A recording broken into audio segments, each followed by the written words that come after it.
The Galactic Council chamber buzzed with quiet hostility. Dozens of species, old empires and new dominions, leaned into murmur debate while pretending civility. For centuries, the core worlds had ruled uncontested, crafting laws, distributing influence, and pruning upstart civilizations before they could grow teeth. Now humanity sat at their table, a species from a distant, quarantined spiral who had climbed too far, too fast. Ambassador Elijah Rain represented Earth's interests. Tall, pale, hair clipped short, his features were unremarkable, voice low, manner calm. He wore no ceremonial robes, bore no emblems. When addressed, he listened more than he spoke. Most in the chamber mistook it for meekness. It was a fifth cycle summit, and the council had passed no resolutions on Earth. That was the first warning. Every species brought motions, trade, military, migration. Humanity submitted nothing. Instead, Elijah simply attended, answered questions, and observed. When pressed on the silence, he responded, "We are studying procedural rhythm. The code requires observation first." The phrase appeared innocuous but repeated.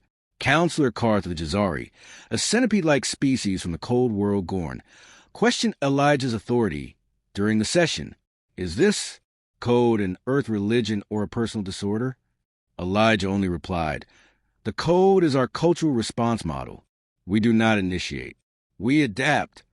A few council members laughed, but Earth's non-initiation drew attention. Their warships had not entered foreign systems, yet their merchant fleets had become ubiquitous. They bought in bulk, sold cheap, asked nothing, and moved through space without alliances. They requested no security guarantees, no tariffs, no seats in regional committees. They just watched, recorded, learned. That unnerved the council more than any fleet movement could have. Behind closed doors, representatives of the Eldrin, Yuva, and Tarsarii accused Earth of economic infiltration. One suggested a sanctions framework.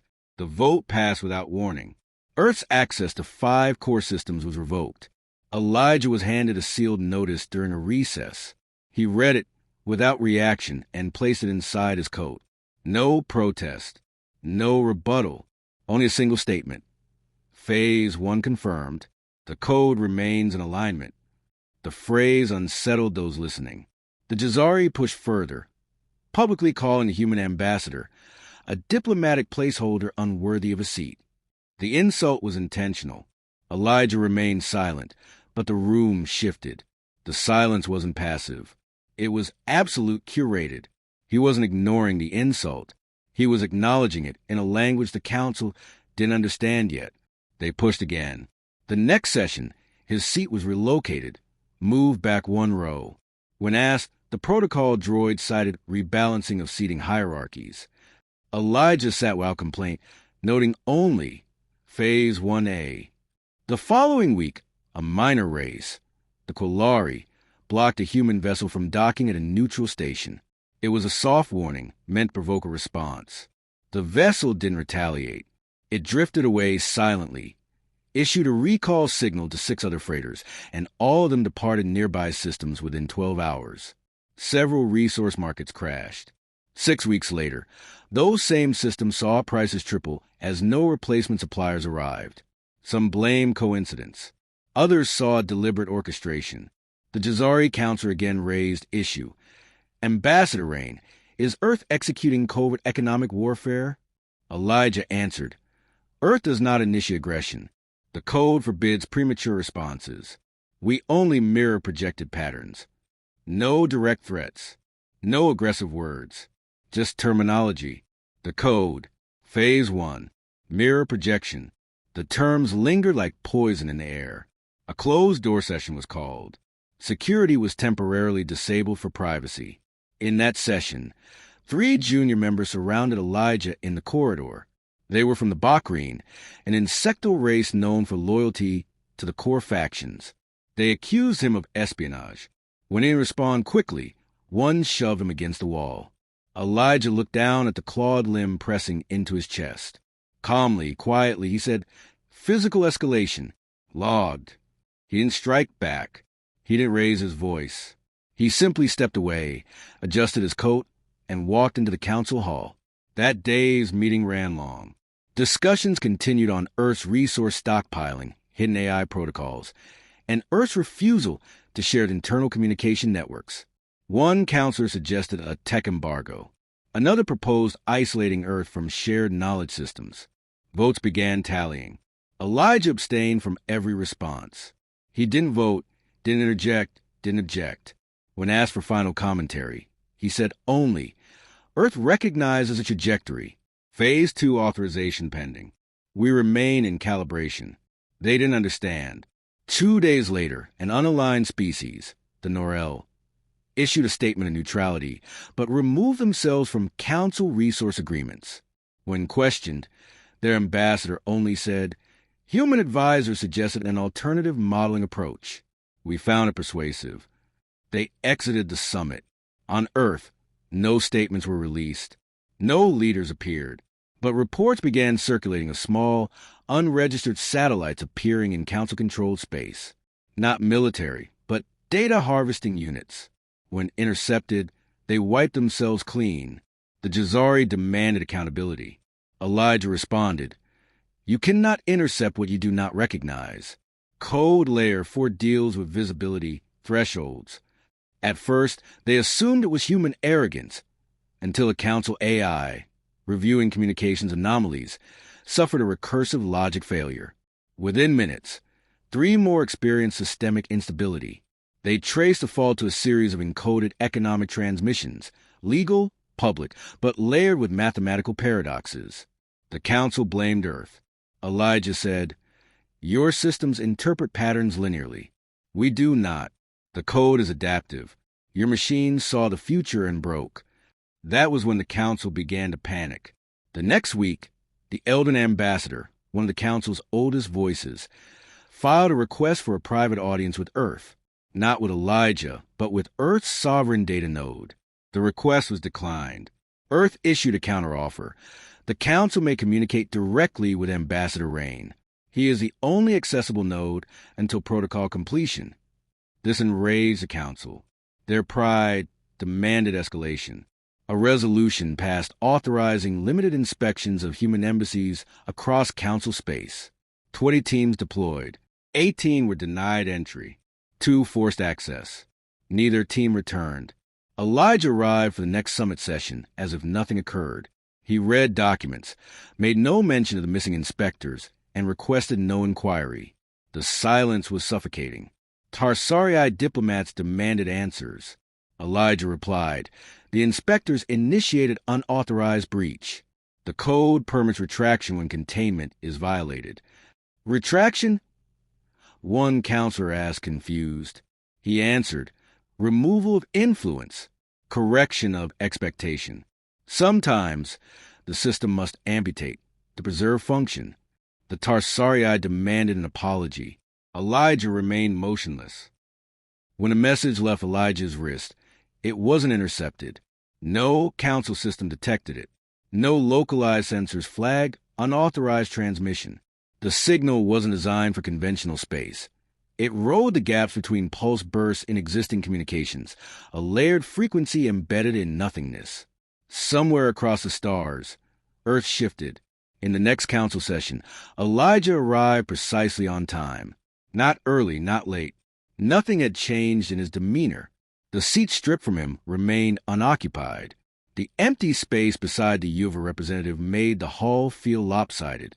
The Eldrin, alarmed by Earth's growing influence, tried to rally support.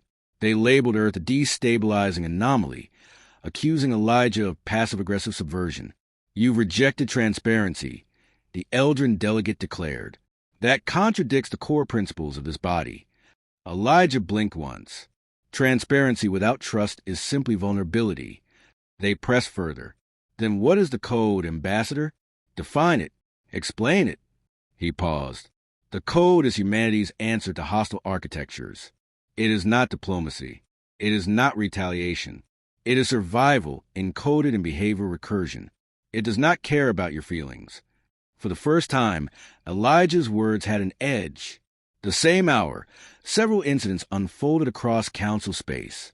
5 neutral trade networks reported bandwidth anomalies. Not failure, drift. Autocorrect systems misaligned data labels. Goods labeled as agricultural supplements were rerouted as weapons-grade stimulants. Supply chains faltered. Economies hiccuped. The disruptions were small, precise, plausible as coincidence, but the patterns were clear to those who knew where to look. On Glavner Station, a Tarsari logistics node controlling 10 jump lanes went dark for 7 minutes. When systems restored, inventory logs were corrupted. 80% of the core reserves vanished. Digitally, not physically. The Tarsari blamed cyber intrusion. The logs pointed to a merchant vessel registered as Terran, but flagged inactive for 4 years. Elijah denied involvement. Earth does not initiate. The code reflects aggression. You removed our seat. This is not action. It is calibration. The insult deepened. The Jazari motioned for an emergency summit, pushing for Earth's designation as a Class 3 manipulative threat, a legal status that would allow for preemptive strikes. It required a supermajority. They fell short by 1 vote. The Bakrian abstained. Whispers spread. The Bakrian were loyalists, yet they held their vote. When questioned, their ambassador refused to explain. He simply nodded once toward Elijah, saying, "We've seen enough. You haven't." The council began to splinter. 2 minor factions requested temporary suspension of council cooperation. One pulled its embassy from the inner ring and sealed its borders. The Tarsari activated fleet maneuvers along 3 border zones. Probes reported ghost signatures. Sensor returns with no origin. Stealth vessels, perhaps, or misreadings. No one could confirm. Earth's silence remained absolute. The Eldrin accused Elijah of triggering war through ambiguity. He replied, "You attack what you fear. We interpret what you reveal." The code adapts. It does not escalate. It evolves. You're not at war. You're in a recursive loop. They didn't understand, but someone else did. The Yuva representative, until now a peripheral figure, requested a direct meeting. Unscheduled, unauthorized, but not denied. In private, she asked a single question. "What happens in Phase 2? Elijah answered honestly. Observation ends. Reaction modeling begins. Inputs are measured. Outputs become exponential. You took our seat. Now the system balances. Within 48 hours, the Council's internet suffered a cascade failure. Root nodes corrupted, not through attack, but through instruction. Earth's informational algorithms, embedded in legal filings and language codices, were recursive. The more you analyze them, the more bandwidth they consumed. One Council AI self-terminated. Another split into 14 instances and attempted to found a new logic school before crashing. Elijah was blamed again. He said, "We submitted no viruses. You downloaded assumptions. Your fault was believing you understood our syntax." Desperation bloomed. The Council demanded Earth present all communication protocols and technical interfaces. Elijah refused. No request will be honored while status parity is denied. You chose exclusion. We respect your sovereignty. It was the most dangerous sentence he had spoken. That same week, unregistered satellites in 10 sectors transmitted identical visual patterns, geometric fractals with embedded harmonic sequences. Not weapons, not messages, models. Civilization modeling based on council decisions.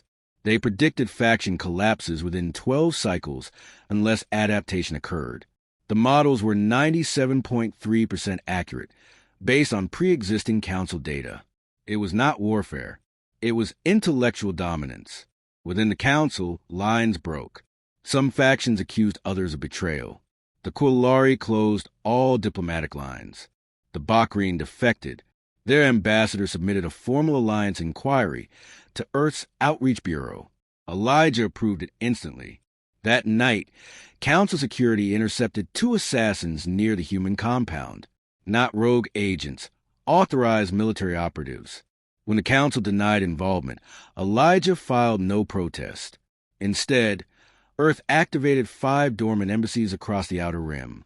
Each was crewed by AI constructs indistinguishable from humans in behavior and voice, but not bound by emotion. Each sent a single data packet to central council systems. Not a virus, not a threat, just a phrase. The code continues. Phase 2 confirmed. External parity reestablished. The message triggered no alerts. But 37 Council systems flagged procedural incompatibility. Internal documentation began conflicting with itself. Redundancies failed to reconcile conflicting truths. Bureaucracy choked on its own language. A single Eldrin analyst finally saw the pattern. Earth had rewritten the grammar of diplomacy, not by changing the words, but by shifting the consequences of usage. Every resolution passed with Earth in mind had trained Earth's models. They had become an input stream. The Council wasn't writing policy. It was refining Earth's algorithm. The Eldrin demanded a rollback. Elijah declined. You attacked our diplomat. You rewrote our access. You taught us how to model you. Now you exist inside the algorithm. You are part of the recursion. That phrase rippled through intelligence communities. Military advisors demanded simulations. The results were catastrophic. Every scenario where Earth was preemptively attacked ended in systemic collapse, not from retaliation, but from unraveling systems. Earth didn't kill. It invalidated. The Jazari deployed a stealth fleet near Earth's buffer zone. It vanished. No explosions. No signals. Just data blackouts. All probes sent to investigate returned blank or behaved erratically. The Jazari attempted to deny the operation. Earth released sensor logs showing every move. Unclassified, time-stamped, and neutral. Elijah stated, "We do not punish. We document. The code forbids revenge, but it demands clarity." The Council's internal systems had never faced recursion on this scale. Entire policy engines spun endlessly, parsing outcomes already accounted for. Protocols that once created balance now produce static. Committees met to define the meaning of previous meetings. The results conflicted. Language broke under its own legacy. Earth had not declared war. It had simply made logic absolute. Delegates attempted manual overrides. But every override activated reflexive legal consequences, buried deep in cross-validated precedents. Hundreds of Council resolutions, previously thought symbolic, now applied themselves without context. Elijah had once called it passive interpretation. The truth was closer to structural weaponization. In desperation, the Council convened an emergency quorum. 3 factions abstained. 2 refused to recognize its authority. The remaining coalition moved to initiate the sovereign reset, an archaic protocol designed to dissolve and rebuild the Council from base principles. It required unanimous consent. Earth was not invited. Yet the reset failed. Embedded within thousands of diplomatic agreements were clauses that, under redefinition, trigger cascading obligations. Resetting would violate dozens of interspecies charters. The code hadn't just mapped the system. It had become part of it. Elijah transmitted a final update. Clause 44.7 of the Mutual Inquiry Act. Any governing body found recursively invalid shall be documented but not opposed. Earth acknowledges Council recursion. Engagement pause. For most civilizations, that line was confusing. For the Bakhrine, it was confirmation. They issued formal withdrawal and pledged all cultural data to Earth's integration libraries. The move triggered dozens of dependent systems to recalculate their alignments. Networked economies unraveled shared credit. Transaction validators rerouted through Terran nodes. Every recalibration obeyed code-level causality. There were no demands, only results. The Eldrin tried to seize the moment, with the Council teetering. They contacted Earth's core interface, not Elijah, but the system itself. They offered access to secure archives, strategic databases, even null space engine schematics. In return, they asked for the code's termination. The interface responded in one line. You cannot purchase the process that defines you. Fractures spread. The Jazari deployed misinformation swarms into Terran space, simulating chaos, sowing doubt. Within an hour, their fleet navigation systems rerouted. Not hacked, corrected. Every Jazari vessel recalculated its position according to Earth-validated stellar drift data. Their own maps labeled their course as invalid. They returned home and found their defense satellites facing inward. Earth did not gloat. Elijah didn't speak. No message came. The Jazari issued an apology, but none was requested. Silence became the loudest signal. Meanwhile, minor species long silent emerged from hiding. The Salvari, a reclusive aquatic race thought lost, transmitted a welcome signal encoded in ancient Terran music.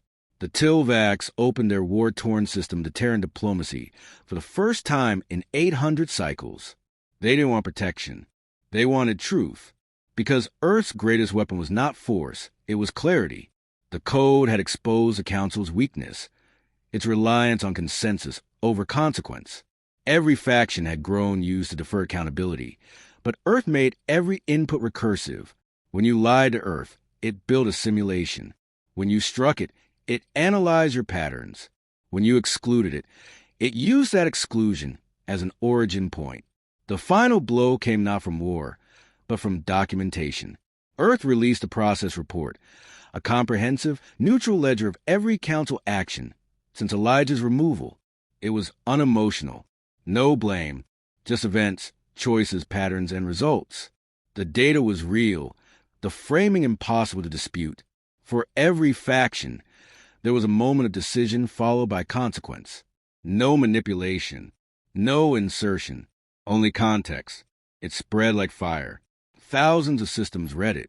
Millions of independent networks verified its content. No encryption, no ownership. It was the most open document in galactic history. The Council called it psychological warfare. The people called it transparency. Riots did not erupt. Revolutions did not ignite. But things moved. Slowly, carefully, precisely. Member species began issuing internal audits. Treaties were reevaluated. Unenforced policies were retired. For the first time, the Council's orbiting authority no longer dictated behavior. Behavior dictated policy. Elijah was offered a platform to explain. He declined. Instead, an interface model replaced him at diplomatic meetings, calm, emotionless, patient. It did not propose or object. It simply recorded and responded. Every question it answered came with traceable context. Every projection was sourced and modeled. Soon, even the most cynical delegates used it to verify their own strategies. The Council remained, but its power shifted. No longer central, it became peripheral to the sphere of trust, Earth's growing framework. Not an empire, not a dominion. A network of sovereign entities operating under recursive protocol validation. There were no oaths, just mutual consistency. To join the sphere, a species didn't need wealth, strength, or influence. They needed only one trait, the ability to reflect honestly. If they could recognize cause and effect within their own choices, they passed. If not, they were observed until they evolved. And for those that asked why Earth had done this, the answer was always the same. You didn't attack a diplomat. You attacked a censor. Elijah, who had returned to Earth, now lived privately. No public role, no visible power. When asked if he regretted anything, he responded, "Regret is a static loop. The Code doesn't loop. It learns." In the aftermath, Council historians try to frame the event in traditional terms: diplomatic conflict, technological superiority, political leverage. But none of those words capture what had happened. Earth hadn't fought for influence. It had exposed process failure. Because the Code wasn't a secret weapon. It was a mirror held against a galaxy that had forgotten how to look at itself. Years later, when a new species emerged from the deep spiral arms, they asked their first question to the interface: who governs a galaxy? The interface responded without emotion: no one governs, but one system reflects. And thus, Earth became not rulers, but reflectors, not because they forced compliance, but because they made assumptions impossible. In a galaxy built on deception, abstraction, and compromise, the humans had simply measured truth and taught others how to read it.